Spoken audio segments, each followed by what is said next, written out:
ഗണേഷ് കുമാറിന്റെ ഭാര്യ മുഖ്യമന്ത്രിക്ക് നൽകിയ ആ പരാതിക്ക് എന്ത് സംഭവിച്ചു? നിയമത്തിന്റെ വഴിക്ക് പോകട്ടെ എന്ന് പറഞ്ഞിട്ടിപ്പോ എന്തായി? ഇത് പണ്ട് ഉമ്മൻചാണ്ടിയോട് പിണറായി വിജയൻ ചോദിച്ചതാണ്. ഗണേഷിന്റെ ഈ കുടുംബ പ്രശ്നം ഇന്നും ഇന്നലെയും തുടങ്ങിയതല്ലല്ലോ. ഇന്നത് 5000 പ്രണയമൊക്കെ ചിത്രീകരിക്കുന്നുണ്ട് എങ്കിലും അതൊന്നുമല്ല കഥ. എന്തായാലും ഇവിടെ എടുത്തു പറയേണ്ട രണ്ട് കാര്യങ്ങളുണ്ട്. ഒന്ന്, ഈ വിഷയവുമായി ബന്ധപ്പെട്ട് ഗണേഷിന്റെ ഭാര്യ ബിന്ദു മേനൻ മുഖ്യമന്ത്രിയെ വിളിച്ച് കാര്യം പറഞ്ഞതാണ്. സംഭവം നടന്ന ആ കാലത്ത് തന്നെ വിളിച്ചു പറഞ്ഞതാണ്. എന്നിട്ടെന്തേ സ്ത്രീപക്ഷവാദികളായ CPM-ന്റെ കപ്പിത്താൻ അത് മൂടിവെച്ചത്?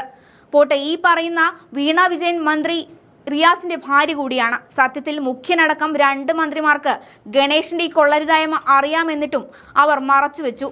ഉമ്മൻചാണ്ടി മന്ത്രിസഭയിൽ വെച്ച് രാജിവെച്ച് പുറത്തു പോകേണ്ടി വന്ന ഗണേഷിനെ നമുക്കറിയാം. അന്ന് ഗണേഷിനെ രാജിവെപ്പിച്ചേ അടങ്ങൂ എന്ന് പറഞ്ഞ കൂട്ടർ ഇപ്പോൾ കൈമലർത്തുകയാണ്. സത്യം പറഞ്ഞാൽ കൊടുത്താൽ കൊല്ലത്തും കിട്ടുമെന്ന് പറയുന്നത് പോലെയാണ് ഗണേഷിന് കിട്ടിയതിനേക്കാൾ പ്രഹരം ഇപ്പോൾ സ്ത്രീപക്ഷവാദികളായ മുഖ്യന് കിട്ടിയിട്ടുണ്ട്. എന്നാൽ ഇതെല്ലാം തുടങ്ങി വെച്ചത് ചാണ്ടി ഉമ്മനാണ്. പത്തനാപുരത്ത് പോയി തന്റെ അപ്പനെതിരെ കരുക്കൾ നീക്കിയ ഗണേഷിനെ ഇല്ലാതാക്കുന്ന തരത്തിൽ കൊടുങ്കാറ്റായി മാറിയ ചാണ്ടി ഉമ്മനെ നമ്മൾ കണ്ടതാണ്. സരിത നായരുമായി ബന്ധപ്പെട്ട വിഷയത്തിൽ ജയിലിൽ നിന്നും സരിത അയച്ച കത്തിൽ കൂടുതൽ പേജുകൾ തിരികെ കയറ്റി ഉമ്മൻചാണ്ടിയെ രാഷ്ട്രീയമായി ഇല്ലാതാക്കാൻ നോക്കിയ ആ പകയൊക്കെ നമ്മൾ കണ്ടതും കേട്ടതുമാണ്. ഇന്നിപ്പോൾ തെരഞ്ഞെടുപ്പിന്റെ അവസാന ലാപ്പിലേക്ക് കടക്കുമ്പോൾ സ്ഥാനാർത്ഥി നിർണയമൊക്കെ നടക്കുന്ന സമയത്ത് ഗണേഷിനെ പുറത്താക്കേണ്ട ഗതികെട്ട അവസ്ഥയിലേക്ക് മുഖ്യമന്ത്രി നീങ്ങി.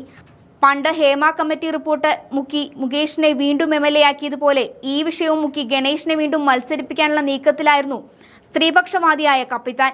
പക്ഷേ നടന്നില്ല. ചാണ്ടി ഉമ്മനും കൂട്ടരും അതിന് അനുവദിച്ചില്ല. അതേസമയം തന്റെ പോലീസ് പടയോട് ഗണേഷിനെതിരെ ഒരു വിരലനക്കം വേണ്ട എന്നതുകൊണ്ട് ആവാം പിണറായി പോലീസ് 20 മിനിറ്റ് ആ വീട്ടിലൊന്ന് എത്തി നോക്കി മൂടും തട്ടിപ്പോയത്.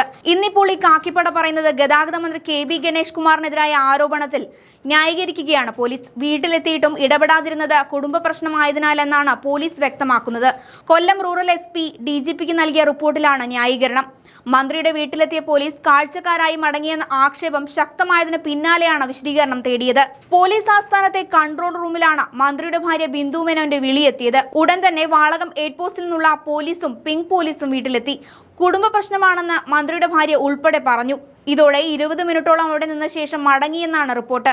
പോലീസ് നടപടിയിൽ വീഴ്ചയില്ലെന്ന് DGPയും വിലയിരുത്തി. 112-ൽ വരുന്ന കോളുകളിൽ കേസെടുക്കാറില്ല എന്നാണ് കൊല്ലം റൂറൽ SP DGPക്ക് നൽകിയ വിശദീകരണത്തിൽ വ്യക്തമാക്കുന്നത്.